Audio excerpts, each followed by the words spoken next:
Dressmakers and friends, welcome back again on the channel. In this video we are going to be learning how to draw patterns or outline for our fabric beading.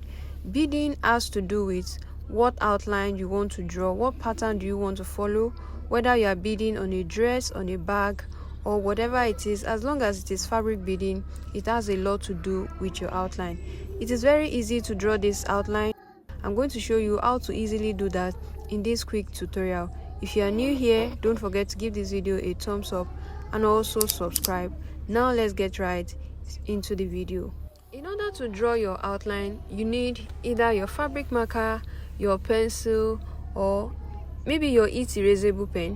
Whatever you want to use, you want to make sure that it's something that can be erased, whether it is water erasable or heat erasable.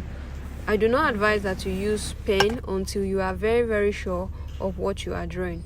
So once you have gotten your marker, you now want to go to that point on your dress where you want to bead on.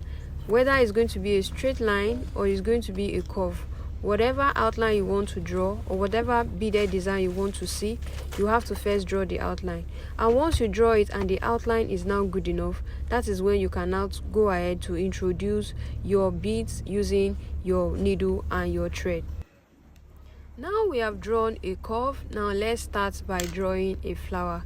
We all know that flowers are also made up of curves as well. So take a look at how I'm doing this, and I'm sure that you will learn a thing or two from it. So put your curve together just like this by putting two or more curves together. If you are having a project where you need to draw a flower, pay attention to this video. This video is going to help you a lot. So take a look at how I draw the inner curve and how I draw the outer curve, and how I'm going to end up with a circle in between at the middle like that. And that is how the flower come about. I took this video slowly so that you can see that this thing is actually not difficult at all, and I really do hope that this quick tutorial is helpful to you. It is when you have now drawn the pattern and you are satisfied with it, that is why you now need to go ahead to start putting beads on it.